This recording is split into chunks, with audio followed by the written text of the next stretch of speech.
Hello, gamers. I am Jack. This is Oscar. And welcome back to another podcast episode of Gamers Extreme. Today, we're going to be diving into the creative world of Stanley's Parable Ultra Deluxe Edition. All right, Jack, let's dive right into it.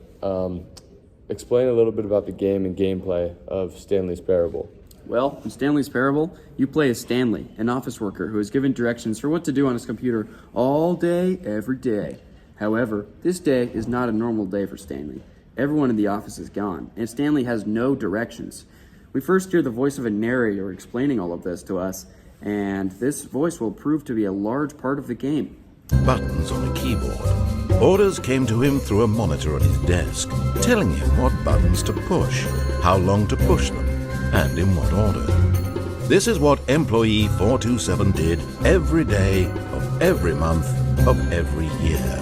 And although the featured narrator aims to guide the player by providing commentary on all of Stanley's actions and decisions from a third-person point of view. Players are presented with the choices to make throughout the game, and the narrator reacts based off every action of the player. The game endings are reached fairly quickly, although there are many different endings to explore, and the narrator evolves based off the player's decisions. 1. He had defeated the machine, unshackled himself from silence. Perhaps his goal had not been to understand, but to let go. No longer would anyone tell him where to go, what to do, or how to feel. Whatever life he lives, it will be his. For example, the bucket is a feature that can be unlocked, giving the player a companion to take along in the unpredictable journey, even branching off into different bucket-based endings. And that's just one example. Well, I'm happy to say that after much consideration, I've engineered a clever solution to this fundamental problem with the game.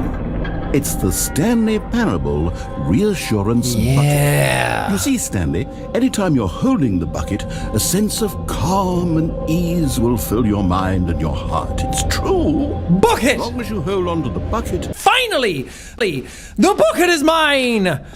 I'm so...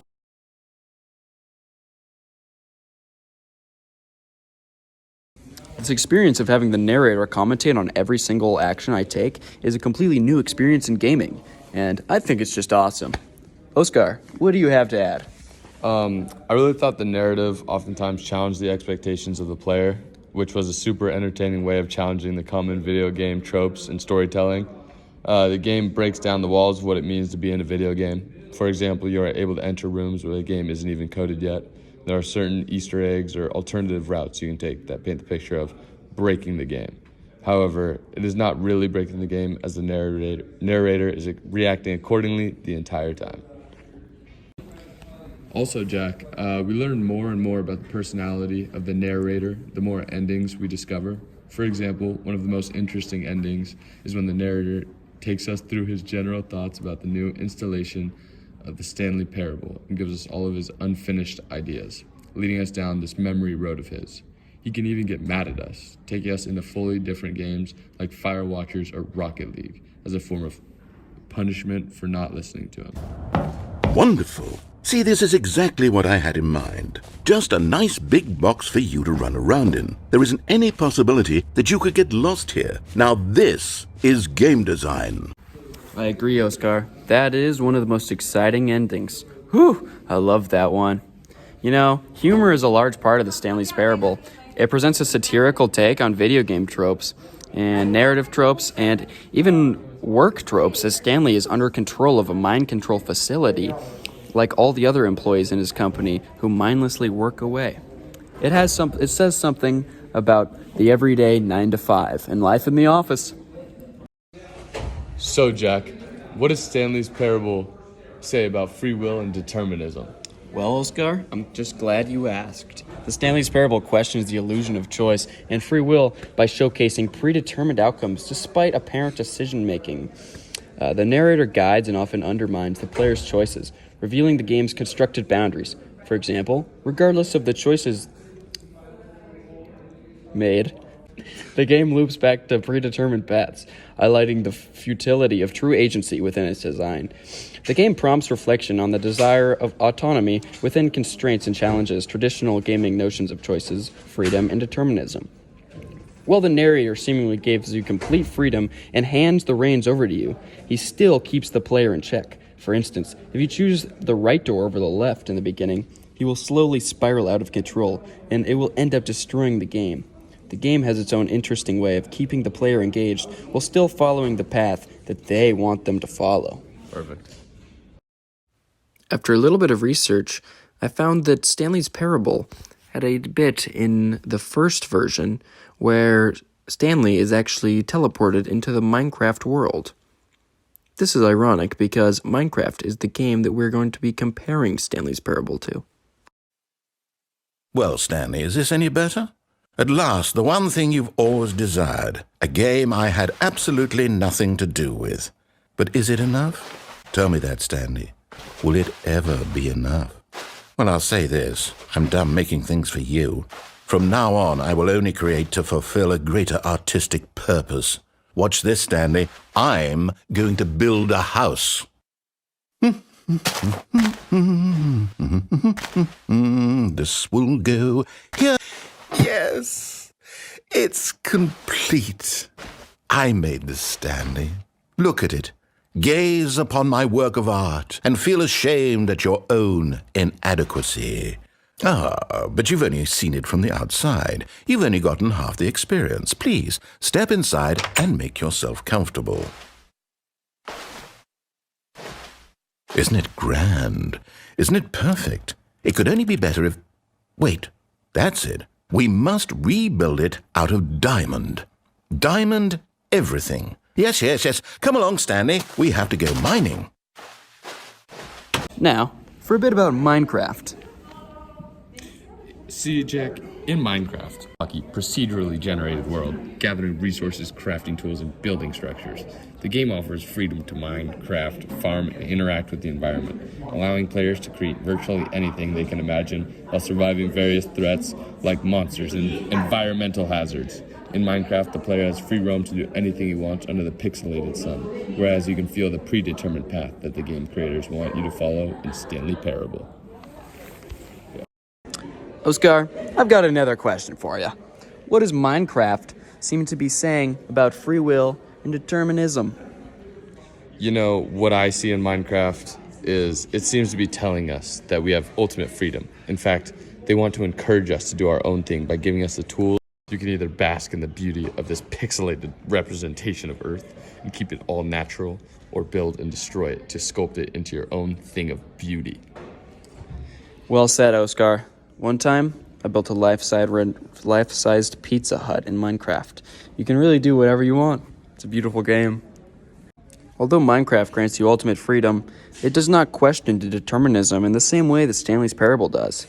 You see, in Minecraft, Steve is fully immersed in the Minecraft universe. There is no narrator, and Steve is by himself, left to explore, build, and survive in a dangerous world. Steve knows nothing about his world, and there's no breaking free from it until he beats the game or dies. Because of this full immersion and freedom of choice, the game does a great job at granting us freedom, choice, and free will. But there's not one linear path you can take in Minecraft, and every playthrough will be different. Each world has its own seed, and players can choose what they want to focus on at all times. This is awesome, of course, because it's like real-life survival, but with more fun elements. However, the game does not question the reality of gaming and narrative in the same way that Stanley's Parable does. Even though there are less paths to be taken in Stanley's Parable, it makes the players challenge their belief of video games and common narrative tropes more so than any other games I've played, including Minecraft. So, we've determined that the Stanley's Parable questions common video game themes, narratives, and tropes. It also questions life in the office and the relationship between players and game designers, questioning who is really in control of the video game experience. For Minecraft, it's saying that the world is your oyster. You can do anything you put your mind to, and that there is no right or wrong way to go about things. You can really do whatever you want. Stanley's Parable is a new experience in gaming. It is exciting to explore all of the hidden narratives and layers within the game, and it is clear how much time the developers put into the experience. It feels like they're in your mind as a gamer. There is no game like it, and it causes users to think deeply about the reality of gaming in an entertaining way. Ultimately, The Stanley's Parable makes you think. Think about gaming, life, and everything in between. Don't get me wrong, I love Minecraft, but it didn't cause me to question my life as a gamer. This is why I believe Stanley's Parable does a better job at making its point. How about you, Oscar? What game do you think does a better job at making its point? You know, Jack, I've played a lot of games. And for me, Minecraft in particular sticks out. Minecraft does a better job of making its point because it is the definition of freedom in gaming. There is no end to the experience in Minecraft. I can game forever. From mini games, servers, farming, building, crafting, mobs, friends, and so much more. I can do it all in Minecraft. There is no other sandbox game that achieves the same level of freedom. And such freedom is a truly beautiful thing. It harbors creativity in an exciting way, which is why I like Minecraft's point. That was beautifully put, Oscar. I love the way you just painted Minecraft. You know, it's a nostalgic game that I think us and a lot of our peers just grew up on it, and, you know, it's just, there's nothing like it. I think ultimately, I'm going to have to say Minecraft is a better game than Stanley's Parable. But I do think that Stanley's Parable is a unique experience in gaming, which is why I think it does a great job at delivering its point. Now, both of these games are from a first-person point of view, of course, but which one does a better job at its point of view? I don't know. You tell me, Jack. Well, I agree with the Stanley Parable point of view more because of the narration. You see, without the narration, the Stanley's Parable wouldn't have much to it. It would be just an okay game at best. But the nature of the narration pushes it to another layer of gaming. You see, there's really nothing else like it. The narrator reacts to your every move, and it feels like a real person talking along with you, doesn't it, Oscar? It really does. Indeed it does. You see, in Minecraft, it's also first person, of course, but you're there gaming along in your own thoughts, you know? You're clearly in the gaming experience, but it doesn't question your thoughts about gaming in the same way that the parable does. Simply because of the narration. There is no narrator in Minecraft. You're left alone. Tell me, Oscar, which game is a more applicable real-world application of point of view, would you say? You know, Jack, me personally, I would say Minecraft has a more real-world applicability because of the more free-range route that they took in creating their world. It's more about decisions that you would be making under duress and in the moment rather than slowly building up to it through mind control and influence.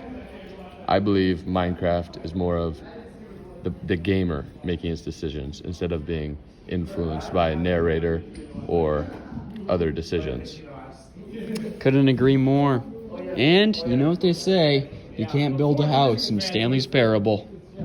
I've heard that before. Well, that about does it. Thanks for tuning in for a new episode of Gamers Extreme with Jack and Oscar. Signing out. Jack. Oscar. Have a good day, gamers.